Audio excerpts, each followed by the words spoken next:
पढ़ाओगे क्यों नहीं पढ़ाओगे? एक हुआ न्यू है और सारे बालक अंदर है, मास्टर पहुंचेंगे उन्हें पढ़ा, ठीक है? कितना टाइम लग जाएगा? बिना 2 महीने 5 दिन आपने कहीं महीने 2 महीने उससे पहले पहुंचेगा।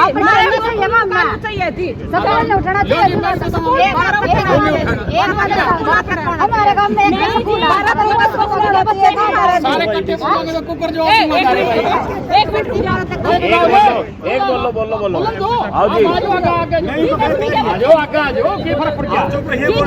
बहन जी ऐसा है, आपकी मैंने पूरी बात सुन ली। मैं चाहूँ थोड़ा अच्छी तरह से पढ़ाई चल रही है, उसके बारे में जो करना है मैं करूँगा सारी काम। पेपर कहाँ तक सारे बोल लो। मेरी बात सुनो जी, बच्चे हैं छोटे छोटे हैं, एक स्कूल है सिर्फ गांव में, अगर वो ही बंद हो गया तो बच्चे जाएंगे कहाँ? एक बात बताइए। वो स्कूल बंद नहीं हो, नहीं कहाँ जाएंगे बच्चे? अगर बेटी बाहर पढ़ाने जाएंगे तो वो भी सुरक्षित नहीं है। आप बिल्कुल चिंता ना करें, वो भी सुरक्षित नहीं है। आप मुझ पर भरोसा करें, आप बिल्कुल चिंता ना करें। फिर सारे बोलो, फिर सारे बोलो। जो अब तक एग्जाम बहन जी ऐसा है, वो कैसे देंगे बच्चे? उनके तो 2 साल खराब हो गए, इवरी आ जाओगे अगले साल फिर री के पेपर देंगे। जी मैं आपका स्कूल चलवाने के हक में हूँ, ठीक है? आपका स्कूल चलेगा और आपके स्कूल में ठीक है जी, हम फिर वही बात चल जाएगा। उसने नहीं कहते हम कि हमारा स्कूल नहीं चल लगा। ये 40 बच्चे की जिंदगी मेरी बहन पढ़ाई जरूर शुरू होगी, आप चिंता ना करें। चलो इनकी बिल्कुल मैं समझता हूँ जी। हाँ चलो 2 साल खराब हो जाएंगे, किसी का बाप मर पड़े, किसी की माँ बीमार पड़ी है, फिर कह दो भाई मजदूरी कर लो और खा लो।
नमस्कार दोस्तों, मैं मनीष कुमार, अखंड भारत की आवाज़ चैनल पर आप लोगों का स्वागत है। और अभी हमें पानीपत के सचिवालय के बिल्कुल सामने से आप लोगों के सामने लाइव आए हैं और तस्वीरों में आप लोग देख सकते हैं भारतीय किसान यूनियन जिंदाबाद के नारे लगाए जा रहे हैं।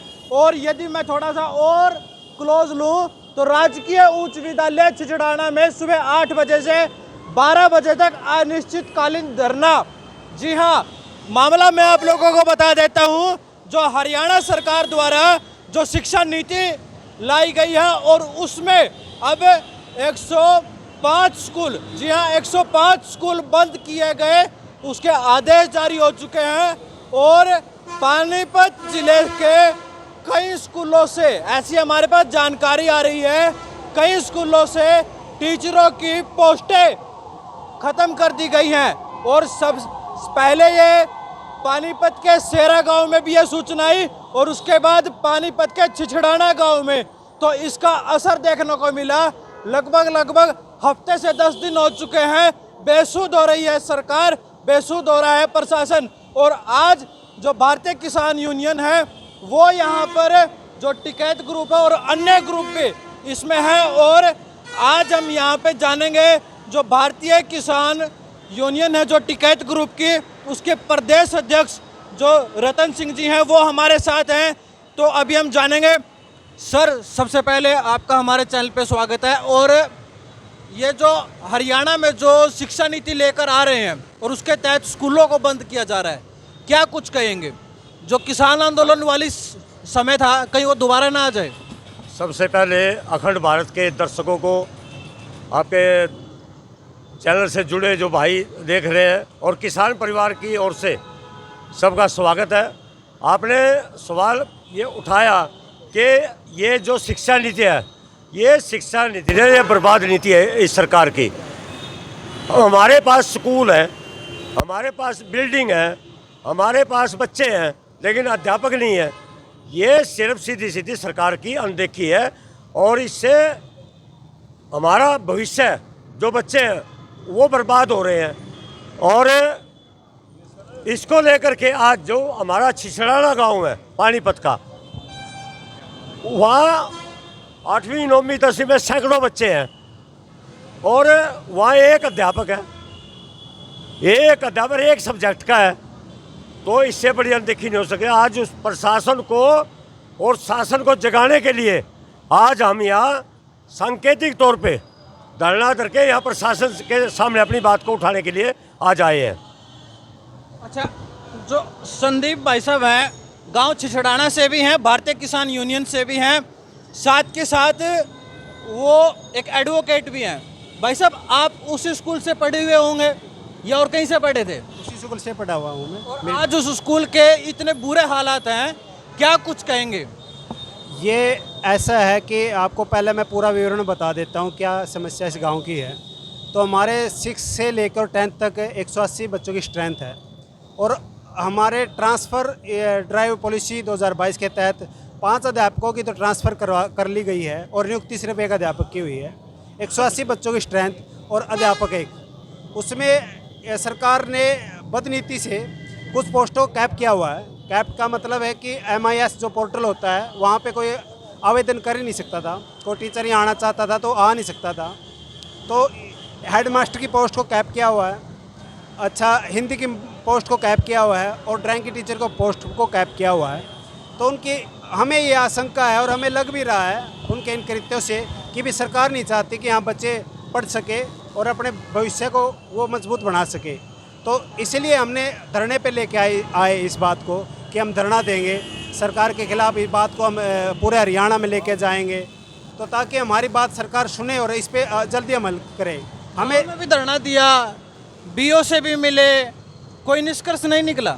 हमने BO को भी ज्ञापन दिया है और हमने राज्यसभा सांसद जो कृष्णलाल पवार जी हैं उनको भी दिया है ज्ञापन। और जो संजय भाटिया हमारे लोकसभा सांसद हैं उन्होंने टाइम नहीं दिया, उनके पास गए थे, हमें वहाँ टाइम नहीं मिला। पर हम लगातार टैग करते आए हैं सोशल मीडिया पे हमारे अब मुद्दों को लेकर, उनको उन मुद्दों से परिचित कराते आए हैं सोशल मीडिया के द्वारा, पर हमारे किसी ने सुनवाई नहीं की है। आज हम भारतीय किसान यूनियन के प्रदेश अध्यक्ष जी आए हैं और भी किसान यूनियन के साथी आए हैं। हम समर्थन जुटा रहे हैं इस मामले को लेकर ताकि ये बात हरियाणा में भी जाए और इससे एक माहौल बने कि सरकार झुकने के लिए तैयार हो, हमारे बच्चों के भविष्य बनाने के लिए तैयार हो और वहाँ टीचरों की नियुक्ति करने के लिए तैयार हो जी। तो अभी और भी लोग हैं, उनसे बातचीत करेंगे। अभी मैं शिक्षक भी हैं सारी चीज़ें, मास्टर रविंद्र जी। तो सबसे पहले ये कृष्ण जी से बातचीत कर लेते हैं। कृष्ण जी, क्या कुछ कहेंगे?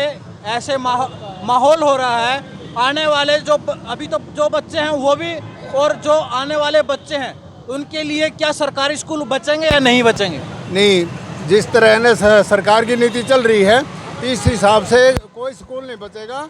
और ये प्राइवेटों पर रहना नज़र है इनकी, अगर भाई सभी प्राइवेट स्कूल कामयाब रहे और सरकारी स्कूल को कभी बिल्कुल रद्द किया जा रहा है। और हमारे बच्चे ना सरकारी स्कूल में पढ़े हैं और सरकारी स्कूल से कम खर्चा आता। और इनकी नीति है कि अध्यापक जो ट्रांसफ़र हो गए हैं उसकी जगह कोई नया टीचर नहीं आ रहा है। और अभी है ना हर स्कूल के हालत देखो, गांव नौड़ता का स्कूल है, करोड़ों रुपए की बिल्डिंग है, उस पर कोई ध्यान नहीं दिया जा रहा। छिछड़ाने गांव पर कोई ध्यान नहीं दिया जा रहा।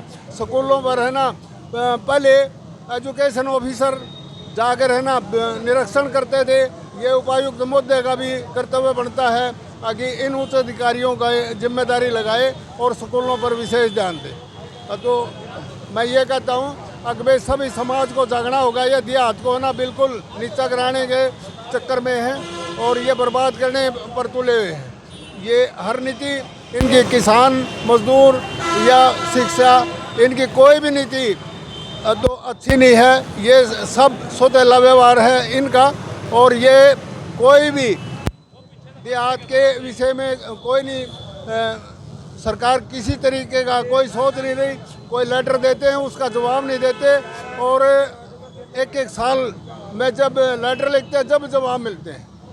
तो आप भाई साहब क्या लग रहा है कि जो ये दोहरा मापदंड, एक तरफ तो सरकार ये बोलती है कि हम ईमानदारी से सरकार चला रहे हैं, हम लोगों की सोच करते हैं, सेवा करते हैं, और दूसरी तरफ स्कूलों को बंद किया जा रहा है, क्या कहेंगे?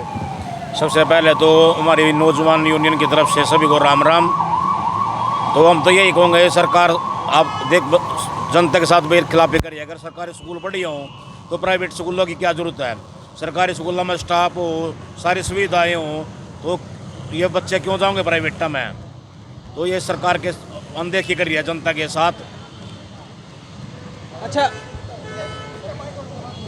भाई साहब, सबसे पहले आपको राम राम। और दूसरी बात ये, मेरे पास एक सूचना है, यदि हमारा बच्चा प्राइवेट स्कूल में पढ़ेगा तो हमें 1100 रुपये मिलेंगे, और यदि हमारा बच्चा सरकारी स्कूल में पढ़ेगा तो हमें 500 रुपये देने पड़ेंगे। इससे सरकार क्या जताना चाह रही है कि प्राइवेट स्कूल अच्छे हैं, सरकारी स्कूल खराब हैं? सरकारी स्कूल मतलब मकसद क्या है, मैसेज क्या देना चाह रही है? मैसेज तो यही है कि जो शिक्षा है ना, उसको शिक्षा को ये व्यापार बनाना चाहते हैं। इनका उद्देश्य एक ही है कि शिक्षा को ख़त्म करके जो भी जितने भी मतलब सरकारी जो कंपनीज है या कोई एजुकेशन सिस्टम है, उसको सभी को प्राइवेट सेक्टर को सौंप दें। अब दूसरी बात क्या है कि जो राजा का धर्म होता था ना, राजा का धर्म ये होता है कि वो सबसे पहले अपनी प्रजा को कितना ज़्यादा सुशिक्षित बना सके, ये राजा का पहला धर्म था। पर इन लोगों ने क्या किया कि इन लोगों ने सरकारी स्कूल में जो ये नई ट्रांसफ़र पॉलिसी लाए, उसके तहत इन्होंने तबादला करके नई टीचर की भर्ती नहीं कर रहे। अब जिस स्कूल से, अब जैसे छिछड़ाना गांव का ही मुद्दा है, इससे 180 बच्चों पर एक टीचर है। अब सोचने की बात यह है कि एक टीचर क्या तो वो पढ़ा सकता है। दूसरी बात यह है कि वहाँ कोई नई ज्वाइनिंग नहीं दे रहे। अब ट्रांसफ़र किया है, मान लीजिए स्कूल से 5 टीचरों का ट्रांसफ़र किया है, तो अब 5 टीचर इस स्कूल को वापस भी तो दो ना, या उनका ट्रांसफ़र रोक दीजिए। तो इस सरकार का ध्येय सिर्फ इतना है कि ये जो मजदूर और किसान के जो बच्चे हैं उनको शिक्षा से वंचित रखना चाहते हैं, और इनका इनसे अलग कोई ध्येय नहीं है। ये चाहते हैं कि किसान और मजदूर के बच्चे, किसान के बच्चे किसान ही बने और मजदूर के बच्चे मजदूर ही बने, बस इतना ये सीमित रहना चाहते हैं। और हम इस सरकार को चेताना चाहते हैं साफ कड़े शब्दों में कि भारतीय किसान नौजवान यूनियन इस लड़ाई को आखिरी दम तक लड़ेगी, और हम फिर कह रहे हैं कि इस तानाशाही सरकार को हराकर ही दम लेंगे। और सरकार जो ये किसान और मजदूर विरोधी पॉलिसी लेके आती है, इसको यही रोक दे, अन्यथा आंदोलन करने के लिए आज भी हम तैयार बैठे हैं। अच्छा मास्टर जी, एक क्वेश्चन आपसे, आप शिक्षक भी हो, सारी चीज़ें हैं, और ऐसे हालातों को देखकर क्या कुछ कहेंगे, आपके क्या विचार? देखो, हम तो सबसे पहले यही कहते हैं कि 5 दिन वहाँ धरना प्रदर्शन किया स्कूल के सामने छिछड़ाना गाँव में, फिर डीओ को भी ज्ञापन दिया, फिर एमपी साहब से भी मिले थे, एमएलए साहब से मिले, लेकिन आज तक सिवाय आश्वासन के कुछ नहीं मिला है। तो इसलिए हम आज ज्ञापन देने के लिए डीसी साहब के पास आए हैं। अगर डीसी साहब ने कोई समस्या का निवारण नहीं किया तो एक बहुत बड़ा आंदोलन किया जाएगा, जिसमें भारतीय किसान नौजवान यूनियन और भारतीय किसान यूनियन साथ मिलकर धरना प्रदर्शन करें।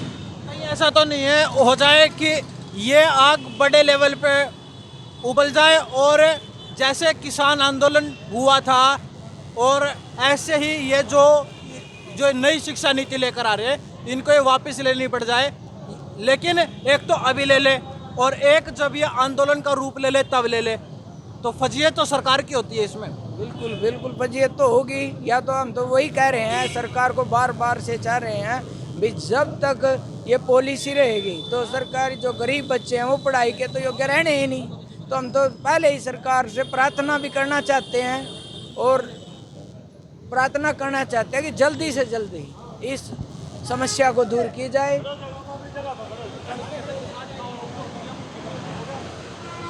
तो अब हम डीसी साहब के साथ वार्ता के लिए जा रहे हैं, और अब ज्ञापन देंगे। आज क्या लगता है समाधान होगा? देखो सर, ये तो सरकार की मंशा अभी तक तो कुछ ऐसे लग नहीं रही, अब जाके डीसी साहब से मिलेंगे तो पता चलेगा इस बार। गांव में एक ही स्कूल हो, उसी को बंद किया जा रहा है। हमारे बच्चों के भविष्य के बारे में सोचा जाए, क्योंकि हम गरीब आदमी हैं, क्योंकि हमारी औकात नहीं है कि बाहर भेजने की। हम चाहते हैं कि 12 तक का स्कूल हो। हमने आस लगाई थी कि 12 तक का स्कूल होगा, और हमारा स्कूल 5 तक का किया गया है। क्या पता उसको भी उठवाया जाए, कोई पता नहीं। हमारी औकात नहीं है बाहर भेजने की। कृपया हमारी बात सुने कि हमारा स्कूल जहाँ पर है वहीं रहे हमारे गांव में, क्योंकि हमारे बच्चे बहुत दुखी हैं, परेशान है, जाते आते कोई सुविधा नहीं उनके लिए। बाहर यदि जाएं तो कितनी दूरी स्कूल होगा? 4 किलोमीटर दूरी पर है। भेजना चाहोगे अपने बच्चों ना, को? हम कैसे भेजेंगे जी इतनी दूरी पर? ये जमाना भी ऐसा नहीं है कि हम बच्चों को दूर पर भेजें हैं। जो बच्चे पहले तो ये कहते थे वही 5वीं तक स्कूल थे, 10वीं तक कर दिए, आज ये 10वीं भी खत्म करना चाह रहे हैं जी। हम बच्चे को कैसे भेजेंगे? बेटी बचाओ बेटी पढ़ाओ ये तो नारा लगाते हैं, फिर बेटी को हम कैसे बचाएंगे जब इतनी दूर किस तरह भेजेंगे? इस जमाने को देखकर माता पिता तो बच्चों को पालते पोसते हैं, जो भविष्य की फ्यूचर की जिंदगी तो रोशनी तो शिक्षक देवा है। जब स्कूल में शिक्षक नहीं होंगे बच्चों को और रोशनी कौन देगा जी? किस तरह हम पढ़ाएंगे उन बच्चों को? ये तो अच्छी बात चलाई थी जी कि बेटी पढ़ाओ और बेटी बचाओ, ये तो कर दिया। बेटी को कैसे भेजे हम बाहर? हम तो ये दुनिया के देखते हम डरते हैं, कैसे बेटियों को भेजा? हमारी ये समझती कि 12 तक हम अपनी बेटियों को पढ़ाएंगे। अगर और अच्छा पढ़ेंगे तो हम और मेहनत करेंगे, दिहाड़ी मजदूरी करेंगे, बेटी को बाहर पढ़ाएंगे। फिर ये नहीं है कि पहली से हम बाहर भेजें। बेटियां पढ़े और बाहर जाए, बेटी बाहर जाऊंगी जी, उनको जी अच्छा कपड़ा भी चाहिएगा, उनको हर चीज की सुविधा चाहिएगी। फिर जो सरकारी स्कूल हैं उनको ये बंद कर दोगे तो प्राइवेट में हम कहाँ से भेजेंगे? जो पहले के नहीं होंगे जी, 10वीं तक का तो शुरू से तो नहीं भेजा जाओगा नहीं जी आगे बच्चों को। आप लोग देख सकते हैं कि अभी प्रशासन की तरफ से एक व्यक्ति आया था कि ज्ञापन लेने के लिए, लेकिन बताया ये गया कि अभी डीसी साहब थोड़े बिजी हैं, लेकिन जो ग्रामीण हैं और जो किसान यूनियन है वो बोले हम थोड़ा और इंतज़ार करेंगे, लेकिन जो ज्ञापन है वो पानीपत के डीसी के माध्यम से ही हम ज्ञापन देंगे। और इस वीडियो को ज़्यादा से ज़्यादा शेयर कीजिएगा। ज्ञान हमें जगाता है,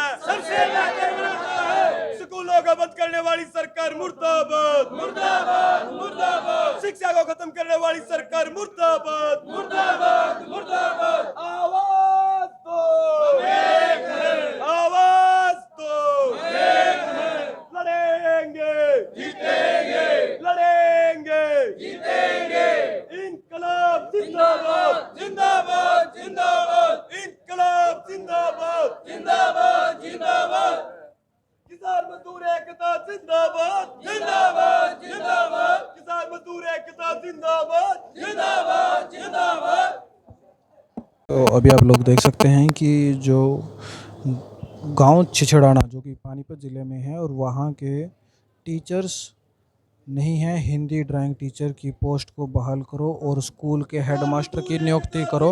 और उसको लेकर जो गांव की महिलाएं हैं वो यहां पर ज्ञापन देंगी, और इसको लेकर आप लोग तस्वीरों में देख पा रहे हैं सीधी तस्वीरें पानीपत के सचिवालय से।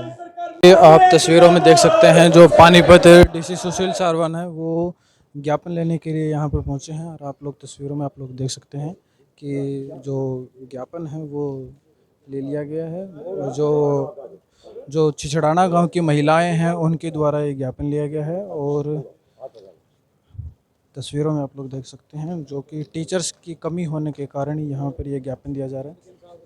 डीसी साहब सुन तो लीजिए, हम तो ये हाँ दे दिया जी।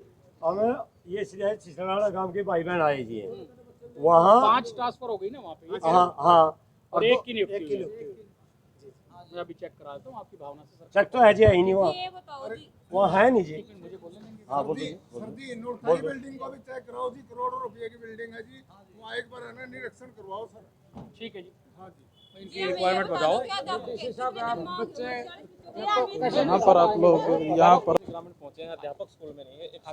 अभी इन्होंने ज्ञापन दिया गया है डायरेक्टरेट से, एजुकेशन विभाग से, पूरी भावना और पूरी जो इनकी डिटेलिंग है उसके अवगत करा के अध्यापकों की नियुक्ति कराई जाएगी। देखिए पूरे प्रदेश में जो राजकीय स्कूल है वो बदहाल है, वहाँ कोई पढ़ाने वाला नहीं है। और ना ही लेब की व्यवस्था की जा रही है। आज जो पानीपत जिले का हमारा छिछड़ाना गांव है, वहाँ के भाई और बहन आए हैं और वहाँ 180 बच्चे वहाँ पढ़ने के लिए आते हैं और वहाँ सारे अध्यापक ट्रांसफ़र कर दिए। 2 अध्यापक एक संस्कृत का है और वहाँ कंप्लीट पढ़ाई बच्चों की नहीं हो रही है। बच्चों का भविष्य अंधकार में जाने लग रहा है। तो वहाँ गांव में धरना भी चल रहा है। 13-14 दिन धरने न हो गए, वहाँ धरना दिया जा रहा है। ये बीओ से मिले, ये डीओ से मिले और ये राज्यसभा सांसद से भी मिले और यहाँ के सांसद जो अपना संजय भाटिया जी, ये उनसे भी उन्हें टाइम ही नहीं दिया। मैं उनके रवैये की निंदा करता हूँ। वो जनता के जनप्रतिनिधि है, हमारी वोट से बने हैं। उन्होंने लोगों की समस्या को सुनना चाहिए और इस तरह की उन्हें अनदेखी की है। मांग हमारी है कि स्कूलों में व्यवस्था अध्यापकों की जाए। हमारे पास इमारत है, हमारे पास पढ़ने के लिए बच्चे हैं और आज अध्यापकों की कमी की वजह से वो बच्चों की पढ़ाई नहीं हो रही। हमारी मांग ये लेकर के आए, डी साहब को ज्ञापन दिया और कि वहाँ अध्यापकों की पूर्ति की जाए। इस मांग को हम लेकर के आज यहाँ अभी उन्होंने कहा है कि जल्दी हम इस कमी को पूरा करेंगे। आप सबके सामने, सभी ग्रामीणों के सामने कहा कि जल्दी हम वहाँ अध्यापकों की कमी है जो उसको पूरा। रतनमान, प्रदेश अध्यक्ष, भारतीय किसान यूनियन, हरियाणा। पढ़ावांगे क्यों नहीं पढ़ावांगे? एक हुआ न्यू है और सारे बालक अंदर है, मास्टर पहुंचेंगे और उन्हें पढ़ा। ठीक है, कितना टाइम लग जाएगा? बिना 2 महीने 5 दिन आपने कहीं महीने 2 महीने उससे पहले हमारे गाँव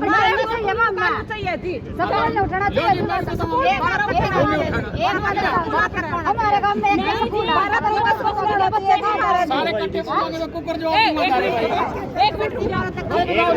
एक बोलो आओ जी, आगे फर्क पड़ गया। बहन जी ऐसा है, आपकी मैंने पूरी बात सुन ली। मैं चाहूँ थोड़ा अच्छी तरह से पढ़ाई चल रही है, उसके बारे में जो करना है मैं करूँगा सारी सारे बोल लो। मेरी बात सुनो, बच्चे हैं छोटे छोटे हैं, एक स्कूल है सिर्फ गांव में, अगर वो ही बंद हो गया तो बच्चे जाएंगे कहाँ? एक बात बताइए। वो स्कूल बंद नहीं हो, नहीं कहाँ जाएंगे बच्चे? अगर बेटी बाहर पढ़ाने जाएंगे तो वो भी सुरक्षित नहीं है। आप बिल्कुल चिंता ना करें, वो भी सुरक्षित नहीं है। आप मुझ पर भरोसा करें, आप बिल्कुल चिंता ना करें। फिर सारे बोलो, फिर सारे बोलो। एग्जाम है जो अब तक एग्जाम बहन जी ऐसा है, वो कैसे देंगे बच्चे? उनके तो 2 साल खराब हो गए। इवरी आ जाओगे, अगले साल फिर री के पेपर देंगे। जी हम मैं आपका स्कूल चलवाने के हक में हूँ। ठीक है, आपका स्कूल चलेगा और आपके स्कूल में ठीक है जी, हम फिर वही बात। उसने नहीं कहते हम कि हमारा स्कूल नहीं चल लगा। 40 बच्चे की जिंदगी मेरी बहन पढ़ाई जरूर शुरू होगी, आप चिंता ना करें। चलो इनकी था बिल्कुल मैं समझता हूँ जी। हाँ, ये 2 साल खराब हो जाएंगे, किसी का किसी की माँ बीमार पड़ी है, फिर